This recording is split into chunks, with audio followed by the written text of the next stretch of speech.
Histoire d'en dire plus.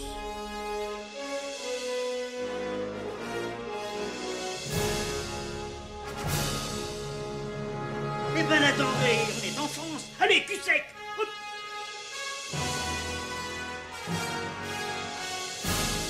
Personne ne veut le croire et pourtant c'est vrai. Ils existent, ils sont là, Tarnatata.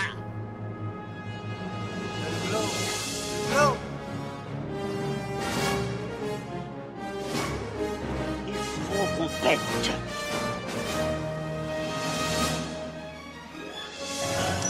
Voyons, circuit branché, correcteur temporel temporisé. Bonjour, bienvenue sur Histoire d'en dire plus. Aujourd'hui, on s'attaque à un film de Martin Scorsese, un de ses tout premiers films, enfin pas de ses tout premiers films, mais un qui a fait découvrir un grand acteur. On va parler de Raging Bull. Allez, c'est parti mon kiki.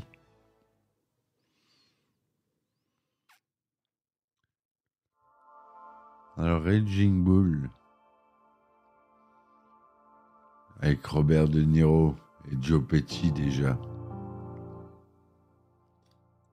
C'est un film américain réalisé par Martin Scorsese et sorti en 1980. C'est un film biographique sur le boxeur Jake LaMotta, boxeur américain qui agissait dans les années 50 et avant.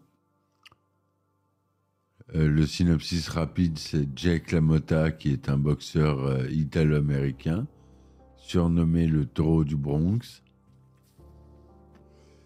Issu d'un milieu modeste, il atteint les sommets grâce à des combats mythiques, notamment contre Sugar Ray Robinson, un grand de la boxe, et Marcel Cerdan, qu'on connaît tous, l'amant d'Edith Piaf, qui le mèneront vite au titre de champion du monde des poids moyens.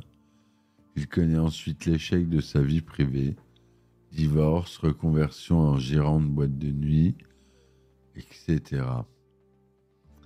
Voilà un peu la vie de ce boxeur Jake LaMotta. Donc c'est un drame biographique de 129 minutes. Résumé détaillé.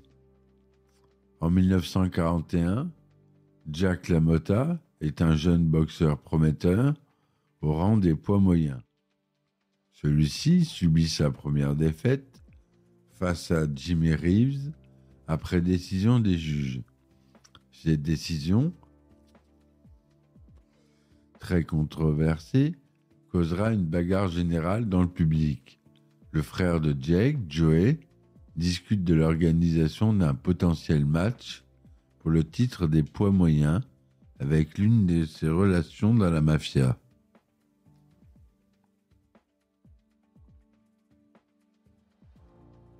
Voulant remporter le championnat selon ses propres conditions. Mais quelques temps après, Jake aperçoit une jeune fille de 15 ans, nommée Vicky, au bord d'une piscine de son quartier du Bronx. Il finit par entretenir une relation avec elle, bien qu'il soit déjà marié. En 1943, Jake bat Sugar Ray Robinson et dispute un nouveau combat avec ce dernier 3 semaines plus tard. Bien que Jake ait dénommé et dominé Robinson pendant la majeure partie du combat, les juges se prononcent étonnamment en faveur de ce dernier. Joey pense qu'ils lui ont accordé la victoire uniquement parce qu'il s'était enrôlé dans l'armée la semaine suivante. 2 semaines plus tard, Jake épouse Vicky. Jake développe une jalousie maladive envers Vicky et craint constamment qu'elle ait des sentiments pour les autres hommes. Sa jalousie est tellement importante qu'il en vient à défigurer son nouvel adversaire, Tony Janiro, au cours d'un combat, après que Vicky l'ait décrit comme un beau jeune homme. Alors que Joey discute de la victoire avec les journalistes au Copacabana, il est distrait en voyant Vicky s'approcher d'une table avec Salvi et d'autres mafieux. Joey parle à Vicky.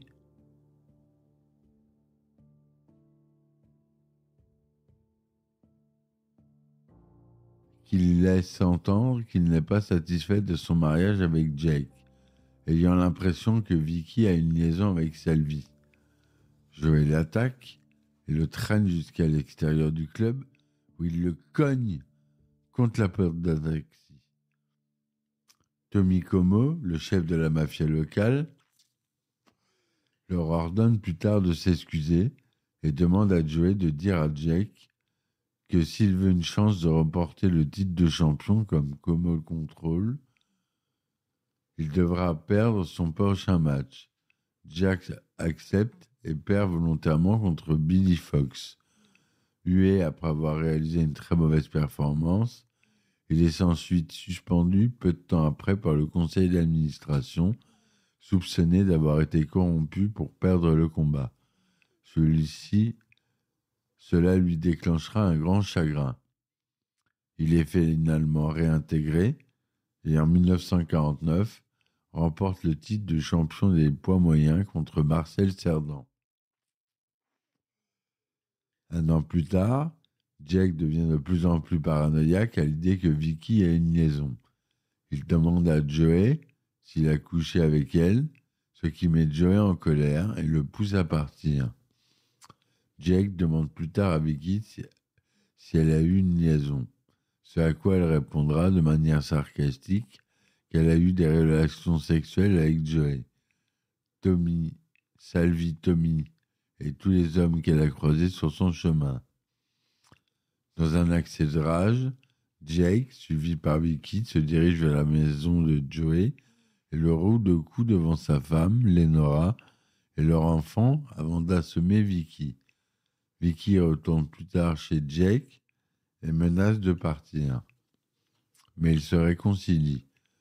Après avoir défendu sa ceinture de championnat lors d'un combat épuisant de 15 rounds contre Laurent Doty en 1950, il appelle son frère après que le combat pour se faire pardonner. Mais quand ce dernier décroche, il pense que sa vie est à l'autre bout du fil et commence à l'insulter. Jack ne dit pas un mot pendant l'appel, puis raccroche silencieusement. N'ayant plus aucun contact avec son frère et pris de remords, la carrière de Jack commence à décliner et il perd finalement son titre face à Sugar Ray Robinson lors de leur dernière rencontre en 1951. 5 ans plus tard, Jake, âgé et en surpoids, a pris sa retraite et a déménagé avec sa famille à Miami. Après avoir passé la nuit dans la discothèque qu'il dirige et dans laquelle il fait du stand-up, Vicky lui annonce qu'elle demande le divorce et qu'elle aura la garde complète de leurs enfants. Elle menace également d'appeler la police s'il s'en approche d'eux. Il est ensuite arrêté pour avoir présenté des filles mineures aux hommes de son club. Il tente en vain de payer le silence des victimes en utilisant les bijoux de sa ceinture de championnat. En 1957, il va en prison et se retrouve seul dans sa cellule. Il pleure de désespoir et frappe les murs en hurlant qu'il est un idiot. De retour à New York en 1958, il continue de faire du stand-up dans un bar miteux. Au sortant, il retrouve par hasard Joey et le suit jusqu'à sa voiture en le suppliant de le pardonner. Il accepte ses excuses à contre-cœur et lui promet qu'il invitera chez lui un jour. En 1964, Jack part en tournée pour son stand-up dans divers clubs à travers les États-Unis. Dans les coulisses avant un spectacle, la Mota se prépare pour sa performance, faisant du shadowboxing en scandant « C'est moi le boss » avant de monter sur scène. Et c'est comme ça que se finit le film. Donc, c'est d'après un livre, le livre Raging Bull My Story de Jack LaMotta. Le scénario, lui, a été de Paul Schrader et Martin, Joseph Carter et Peter Savage. À la photo, on retrouve Michael Chapman. Le budget du film est de 18 millions de dollars, ce qui est assez à l'aise, mais Scorsese avait déjà une bonne réputation. Robert De Niro y joue Jack LaMotta, Cathy Moriarty, Vicky LaMotta, Joe Pesci y joue Joey LaMotta. Il joue beaucoup de Joe Pesci comme acteur. Il a souvent le prénom de Joey. Frank Vincent y joue Selby Batts. Frank Colasanto, Tommy Como. Martin Scorsese fait un cameo dans le film. Il joue Barbizon Stage End. Et on a John Turturro, qui est un homme à table. Une de ses premières apparitions. Et c'est Louis Raftis qui joue Marcel Cerdan. Le film est en noir et blanc, tourné en 1,85e, 35 mm. Il dure 129 minutes. Il est sorti à New York le 14 décembre 1980, le 19 décembre 1980 aux États-Unis, avec une ressortie le 28 janvier 2005. Et il est sorti en France le 25 mars 1981, interdit aux moins de 12 ans. Robert De Niro a voulu porter à l'écran la vie de Jack LaMotta dès 1974. Je tournais Le Parrain 2 en Sicile et on m'a envoyé le livre de LaMotta. Il y avait là une histoire forte, le portrait d'un homme direct, et j'ai senti que je pourrais jouer ce personnage. L'acteur propose d'idée à Martin Scorsese et le réalisateur n'est pas très emballé par le projet, n'étant pas très fan de boxe et pas trop attiré par le sujet. Le livre est ensuite donné à Mardick Martin pour qu'il en tire un scénario. Robert De Niro fait ensuite découvrir le livre au producteur Robert Chartoff et Irwin Winkler, le célèbre Irwin Winkler, qui avait produit Happy Days, par exemple, accepte le projet seulement si Martin Scorsese le réalise. Le réalisateur accepte finalement le film, alors qu'il est au plus mal, en pleine dépendance à la drogue, et après les échecs de ses précédents films au box-office. Il décide de faire de ce film pour remercier Robert De Niro, qui l'a beaucoup aidé à cette époque. La préparation de Martin Scorsese commence par des tests de Robert De Niro, filmés en 8 mm et en couleur. Il les montre ensuite à l'acteur, au directeur de la photographie, Michael Chapman et son mentor Michael Powell. Ce dernier remarque que les couleurs sont assez ternes. Scorsese décide alors de tourner son film en noir et blanc. Alors que Robert De Niro tient le rôle principal, la production cherche tout d'abord l'acteur qui incarnera son frère Joey. En regardant le film petit budget The Death Collector de 1976, Robert De Niro y découvre Joe Pesci, alors peu connu. Je m'excuse, au début du podcast, j'ai dit que c'était Robert De Niro qu'on découvrait, mais il avait déjà été célèbre avec Taxi Driver, grâce à Martin Scorsese, et qui avait fait déjà de nombreux films.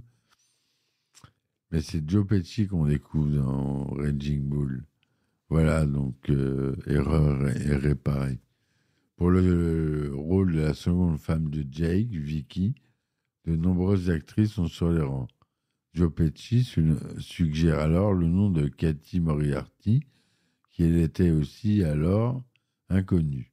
Joe propose aussi Frank Vincent, avec qui il avait tourné The Death Collector, pour le rôle de Selby Batts. Alors une audition et des effets filmés. Après cela, Joe Vincent obtient le rôle. Charles Scorsese, le père du réalisateur, tient son premier rôle à l'écran. Il est Charlie, le cousin de Tomo Como.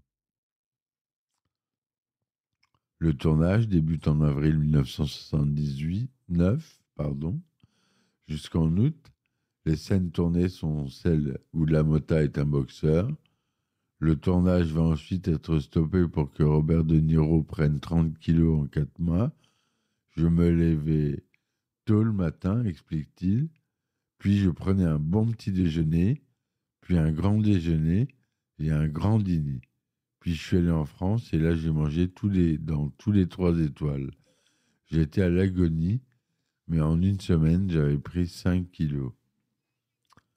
Le tournage a eu lieu à New York, à Hell's Kitchen et Manhattan notamment, en Californie et notamment à Los Angeles, dans le downtown Los Angeles, au Grand Olympic Auditorium pour les scènes de boxe et au San Pedro.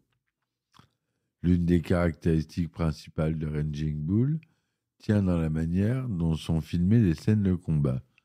Martin Scorsese, dans un souci de réalisme, a utilisé une technique particulière. Les combats, contrairement aux autres films de boxe, ne sont pas un simple montage de plusieurs séquences filmées par de nombreuses caméras placées hors du ring. Ici, le réalisateur a utilisé une seule caméra placée à l'intérieur même du ring, à la façon d'un participant direct au combat.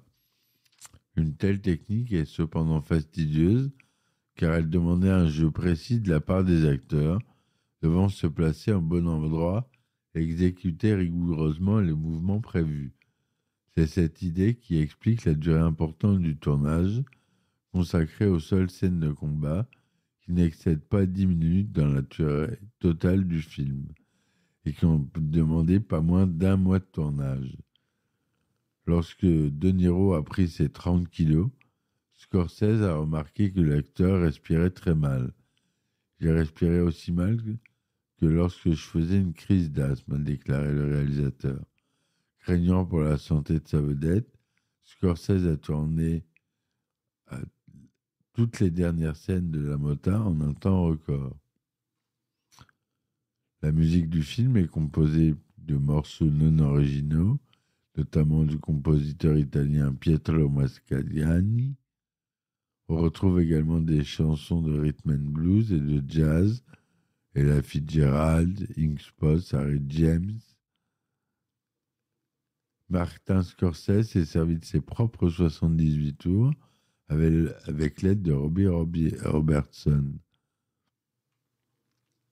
Demi-échec commercial lors de sa sortie en salle, séquence de combat jugée très courte et aucune glorification du héros, Raging Bull a tardivement atteint son statut de film culte, à tel point qu'il est aujourd'hui considéré comme l'un des meilleurs films des années 80 et l'un des meilleurs films de boxe jamais réalisés. Nommé 8 fois aux Oscars, dont celui du meilleur film et meilleur réalisateur, Raging Bull en remporte 2, Oscar du meilleur acteur pour Robert De Niro et Oscar du meilleur montage pour Thelma Schoonmaker. Il a reçu de nombreuses récompenses au Los Angeles Film Critics, au New York Film Critics, au National Board, au Golden Globes, au American Cinema Editor, au BAFTA, etc., etc. Il a même reçu un prix pour le meilleur commentaire audio-DVD en 2006. Je ne les ai pas écoutés. La réplique You fuck my wife vient de ce film et non de Taxi Driver, bien que dirigé tous les deux par Scorsese ayant De Niro comme vedette. Je ne le savais pas, c'est en cherchant que j'ai trouvé ça.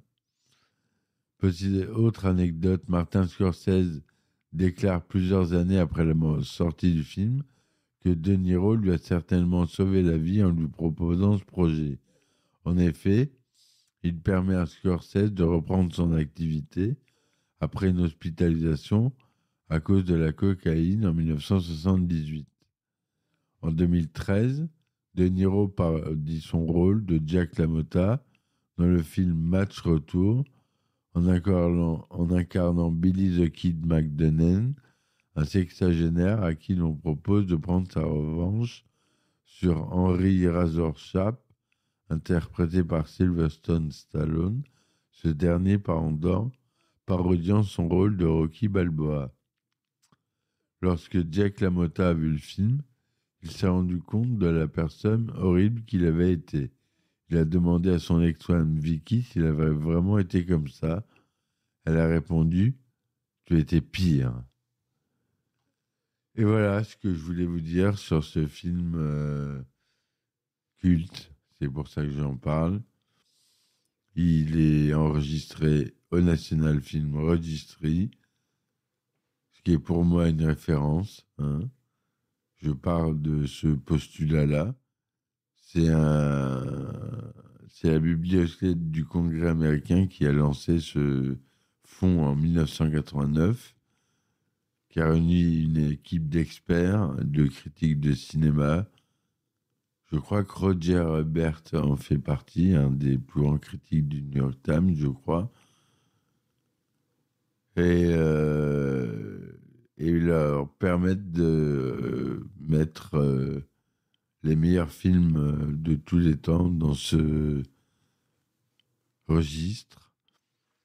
On en est à plus d'une centaine maintenant.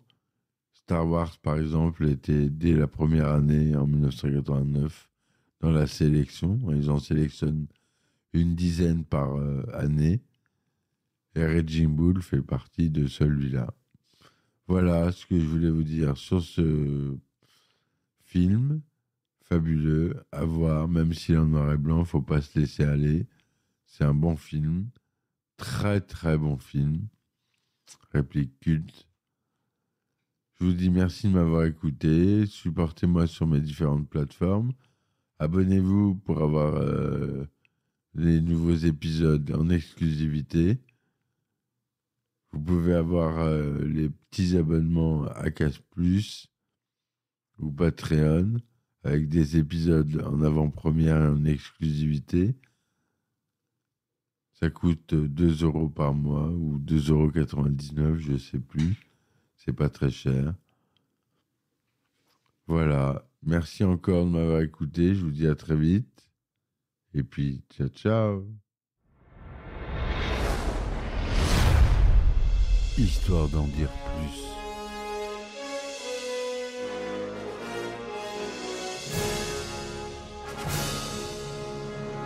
Eh ben attendez, on est en France. Allez, cul sec. Hop.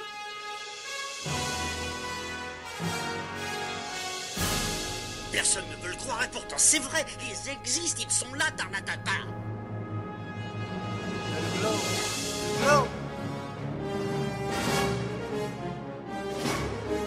Il faut qu'on pète.